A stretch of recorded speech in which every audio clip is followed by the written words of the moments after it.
정도겸 어린이가 성경 봉독해 주시겠습니다. 오늘 우리에게 주신 하나님의 말씀은 창세기 11장 1절부터 5절까지입니다.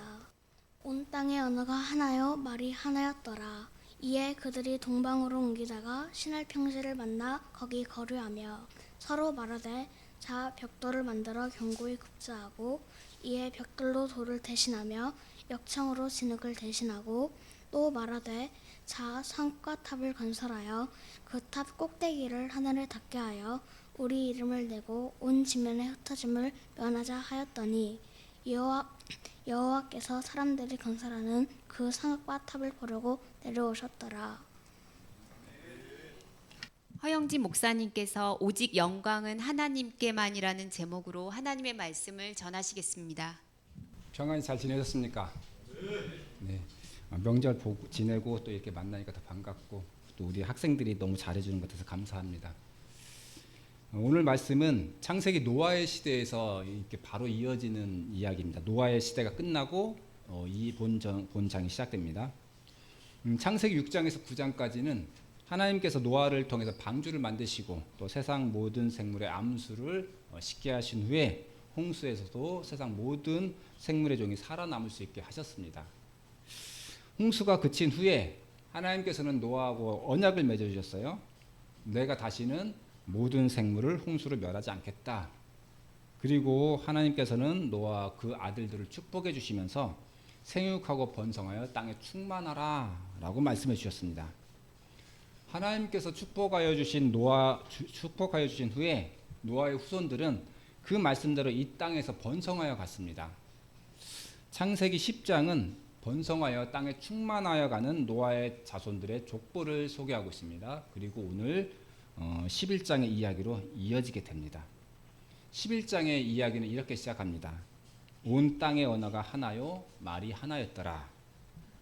11장의 배경이 되는 시간에는 온 세계의 언어가 같았다는 것입니다.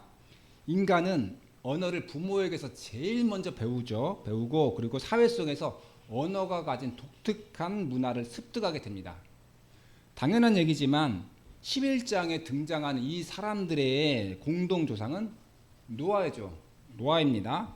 같은 조상에게서 말을 배우고 또 동일한 사회적 배경에서 자랐기 때문에 온 세상 사람들의 의사소통에는 아무런 문제가 없던 그런 시기였습니다. 사람들은 하나님의 말씀대로 번성하여 갔습니다. 점점 그 살고 영향력을 미치는 범위를 넓혀가고 있었던 때입니다.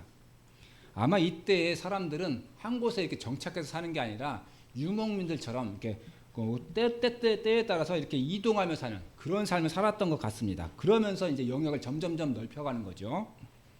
이렇게 이동하는 사람들은 신할평지라는 곳에 이르게 되었습니다. 신할이라는 말은 두 강 사이라는 뜻입니다.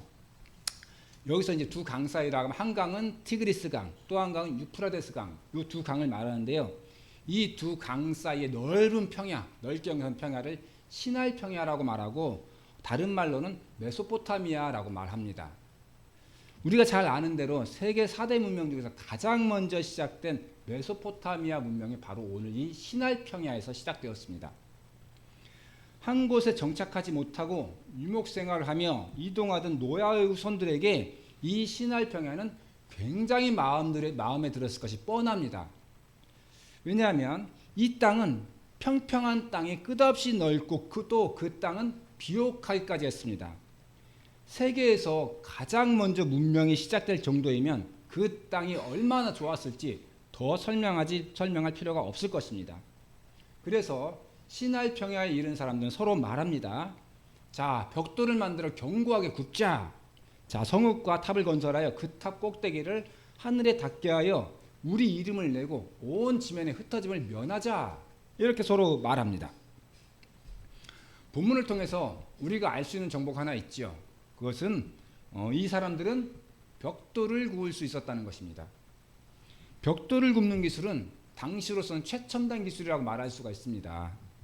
벽돌을 구워내고 이를 이용해 건축을 할 수 있다는 것은 이에 따르는 모든 문화적, 과학적 그런 수준들이 높았다는 것을 말하죠. 높은 문화적 수준을 갖춘 이들이 신할 평야라는 기름진 평야를 얻게 됐어요. 이 기름진 평야에 이르렀을 때 이들은 서로 말합니다. 성읍과 탑을 건설하여 그 탑 꼭대기를 하늘에 이르게 하여 우리 이름을 내고 온 지면에 흩어짐을 면하자. 높은 수준의 기술과 또 기름진 땅을 얻은 이들은 더 이상 하나님께 의지하지 않습니다. 3절의 시작인 서로 말하되 이런 표현은 하나님께 의지하지 않으며 자기들끼리 뜻을 모아 일에 대한 결정을 해나가는 그런 과정을 의미하는 표현입니다. 이들은 의견을 모아 결정합니다. 우리가 탑을 쌓아 그 탑 꼭대기를 하늘에 닿게 하자. 이들이 하나님을 배척하고 또 자기들끼리 결정한 일이 좋은 일로 이어질 수는 없겠죠. 이들이 하늘에 닿을 만큼 높은 탑을 쌓고자 한 이유부터 자기들의 이름을 남기고자 한 그런 이유였기 때문입니다. 요즘에도 우리가 가끔 절에 갈 때가 있어요. 우리는 이제 관광하기 위해서 가죠. 절에 갈 때 가면 한쪽 구석에 보면 사람 이름을 써놓은 기와들이 이렇게 쫙 쌓아놓은 것들을 볼 수 있어요. 그래서 이 기와들은 불교 신자들이 자기들의 복을 빌기 위해서 일정한 돈을 내고 기와에 이름을 새겨서 헌물한 것이죠. 자, 역사 연구가들에 의하면 오늘 신할 평야의 사람들도 벽돌을 구울 때 그 벽돌에 자기 이름을 새겼다고 그래요. 왜 벽돌에 자기 이름을 새겼을까? 정확히 이유는 알 수 없죠. 하지만 보통 우리 인간이 가진 속성과 또 4절 말씀의 근거에 생각해 보면 그 이유는 자기 이름을 남기기 위해서였을 것이다 이렇게 생각되죠. 자기의 이름을 새긴 벽돌로 하늘에 닿을 정도의 탑을 쌓으면 자기들의 이름이 온 세상에서 높아진다라는 그런 생각을 가졌던 것 같습니다. 그러므로 탑을 쌓는 일은 자신들의 부유함 또 나의 능력 그런 것들을 드러내고 그 부유함과 능력 있는 주체가 바로 나라는 것을 온 세상에 알리는 그런 행위였습니다. 하나님께서 대홍수에서도 사람 중에서 노아를 살리신 것은 노아가 의로운 사람이었기 때문입니다. 온 세상 부패하여도 노아만은 하나님께 순종하는 종이었기 때문에 노아를 살리시고 그 후손들에게 복을 주시어 세상에 충만하도록 하신 것이었습니다. 그런데 오늘 이 사람들은 기술과 또 부유함이 생기자 더 이상 하나님을 의지하지 않습니다. 서로 말하여 자기들끼리 일의 결정을 내리고 있습니다. 그뿐만 아니라 하나님의 영광이 아니라 자기들의 이름을 위하여 열심히 일하고 있는 것을 볼 수 있습니다. 예수님은 우리들에게 기도하는 법을 가르쳐 주면서 제일 처음을 하늘에 계신 우리 아버지의 이름을 거룩하게 하시며 라고 시작하셨습니다. 그만큼 우리 인생에서 가장 기본이 되는 것은 하나님께 영광을 돌리는 일이기 때문입니다.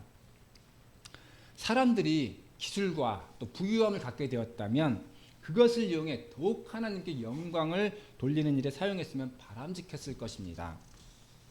그러나 오늘 이 사람들은 전혀 다른 방향으로 자기들에게 주어진 것을 사용하고 있습니다.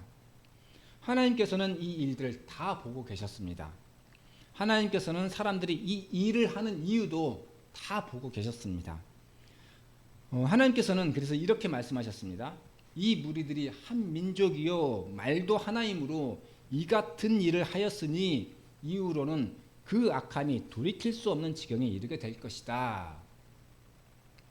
그러므로 우리가 내려가서 그들의 말을 혼잡하게 하여 서로 알아듣지 못하게 하자. 하나님께서는 이 땅으로 내려오셨고 언어를 혼잡하게 하심으로 사람들은 온 지면으로 흩어지게 되었고 탑을 쌓는 일도 그치게 되었습니다. 오늘 말씀에서 사람들의 언어가 달라지게 된 것은 인간의 교만에 대한 하나님의 징계였습니다. 그러나 이 징계는 인간을 패망하여 아주 없어지도록 하려는 그런 목적의 징계가 아니라 사랑하시기 때문에 어쩔 수 없이 하신 징계였음을 우리는 알 수 있습니다. 하나님은 6절에서 말씀하셨습니다. 이 무리가 한 족속이요 언어도 하나이므로 이같이 시작하였으니 이후로는 그 하고자 하는 일을 막을 수 없으리로다. 이게 개역개정에 써진 원문 그대로죠. 자, 우리가 보는 개역개정 성경은 마치 이걸 보면 6절 말씀 보면 마치 하나님께서 인간이 하는 일을 막을 수 없는 것처럼 번역되었어요. 하지만 원문의 직접적인 해석은 이렇습니다. 그리고 이제는 그들이 행하려고 제안하는 모든 것은 그들로부터 억제되지 않을 것이다. 이렇게 번역됩니다. 공동번역 성경은 어떻게 번역했냐면요. 이것은 사람들이 하려는 일의 시작에 지나지 않겠지. 앞으로 하려고만 하면 못할 일이 없겠구나. 이렇게 번역되었어요. 따라서 6절 말씀의 뜻은 이 사건을 기회로 해서 사람들은 점점 더 악한 일로 나아가게 될 것이다. 악한 일을 하려고 할 것이다. 그런 의미의 말씀입니다. 그러므로 하나님께서 사람들에게 징계를 내리신 것은 사람들의 교만과 불순종이 더 심해져서 더 이상 돌이킬 수 없는 지경에 이르는 것을 막기 위해서라는 것을 알 수 있습니다. 사람의 교만과 불순종이 심해져서 더 이상 돌이킬 수 없는 지경에 이르게 되면 어떤 일이 벌어질까요? 하나님께서는 이미 노아의 시대에 세상을 멸하신 일이 있습니다. 이 일은 오늘의 우리는 이 노아의 시대의 일에서 별로 감정적인 동요를 일으키지 않을 수 있어요. 왜냐하면 남 일이잖아요. 남에게 일하는 일이기 때문에 별로 감정적인 동요를 일으키지 않을 수 있습니다. 그러나 하나님은 이 일은 매우 힘든 일이지 않았을까 생각해 봅니다. 왜냐하면 성경에 기록된 대로 하나님은 사람을 사랑하시기 때문에 많은 일을 우리가 성경에 기록된 일을 볼 수 있어요. 그렇다면 이 일을 하실 때 하나님께서 많이 힘드셨지 않았을까? 이런 인간적인 생각을 해볼 수 있죠. 사람의 교만과 불순종이 더 심해져서 더 이상 돌이킬 수 없는 지경에 이르면 당연히 하나님께서는 이 세상을 정화하셔야 되고 또 그러면 이 세상에 대해 정말로 징계를 내리셔야 하는 결론에 이르러야만 할 것입니다. 그러므로 하나님께서는 그러한 결론에 이르지 않도록 언어를 혼잡하게 하여 사람들이 서로 흩어지게 하셨다라고 생각할 수 있을 것입니다. 사람은 다른 생물종과 비교해 보면 탁월한 능력이 있죠. 이 사람은 탁월한 능력이 있는데 그 탁월한 능력의 핵심은 상상력입니다. 사람의 상상력은 감히 다른 생물종은 따라올 수 없을 정도죠. 하나님께서는 사람을 그렇게 창조하셨고 또 그 재능을 이용해서 세상을 보살피고 또 다스리도록 하셨습니다. 오늘 탑을 쌓은 것도 사람이 가진 풍부한 상상력에서 나온 것입니다. 벽돌을 구원해서 한 층, 두 층 쌓아 올리면 하늘에 닿을 듯 높은 탑을 쌓을 수 있겠구나. 그리고 그렇듯 머릿속에 그려진 상상력을 현실로 이루기 위해 한 층 한 층 벽돌을 쌓아가는 그런 고된 노동을 견뎌내가는 이 사람의 능력은 정말 놀랍다고 말할 수 있습니다. 그런데 이렇게 뛰어난 능력을 오늘 본문의 사람들은 잘못 사용하고 있습니다. 오늘 본문의 탑은 비뚤어진 인간의 욕망을 상징합니다. 하나님 없이도 살아갈 수 있는 사회, 스스로 높아지려는 교만함을 하나님께서는 이 탑을 통해서 보신 것입니다. 그러므로 하나님께서는 이 땅의 언어를 혼란하게 하심으로 더 잘못된 일을 막으실 수밖에 없으셨습니다. 사람은 하나님의 피조물입니다. 사람이 소유한 것, 또 주변의 것들도 모두 하나님으로부터 나왔습니다. 그러므로 사람은 오직 하나님께 영광을 돌릴 때 더 아름답고 가치 있게 됩니다. 오늘 본문의 사람들은 자기들의 이름을 길이길이 남기기 위해서 벽돌에 이름을 새겼다고 했습니다. 그러나 오늘날 그들의 이름은 어디에서도 찾을 수가 없습니다. 반면에 하나님의 말씀을 따르기 위해 순교한 제자들의 이름은 길이길이 남아 빛나고 있습니다. 그들을 위한 기념은 오늘날 많은 시간이 지났지만 오늘날에도 지금도 계속되고 있습니다. 우리 그리스도인의 삶의 길에는 많은 유혹이 있습니다. 그렇지만 그래도 역시 우리가 가야 할 길은 하나님께 영광을 돌리며 진리를 따르는 삶이 우리의 길이 되어야 합니다. 우리의 삶의 흔적이 역사에 남지 않을 수도 있어요. 그렇지만 우리 하나님의 역사에는 기록될 겁니다. 어두운 역사의 밤에도 별은 항상 빛났습니다. 우리가 사는 이 시대를 비추는 작은 별이었음을 그렇게 우리 하나님께 기록되는 우리가 되기를 축복합니다. 함께 기도드리겠습니다. 하나님 아버지, 저에게 예배를 허락하시니 감사드립니다. 저희 예배가 아버지께 기쁨이 되는 예배가 되게 인도하옵소서. 저희의 삶이 예배가 되고 저희의 삶이 기도가 되게 하옵소서. 아버지께서 베풀어 주신 것에 감사하며 그것들을 통하여 우리 아버지께 더 나아가는 우리가 되게 하옵소서. 우리 주일학교 학생들을 항상 지혜롭게 하옵시고 사람들에게도 사랑받고 우리 하나님께 칭찬받는 사람으로 자랄 수 있도록 인도하여 주시옵소서. 예수님의 이름으로 기도드렸습니다.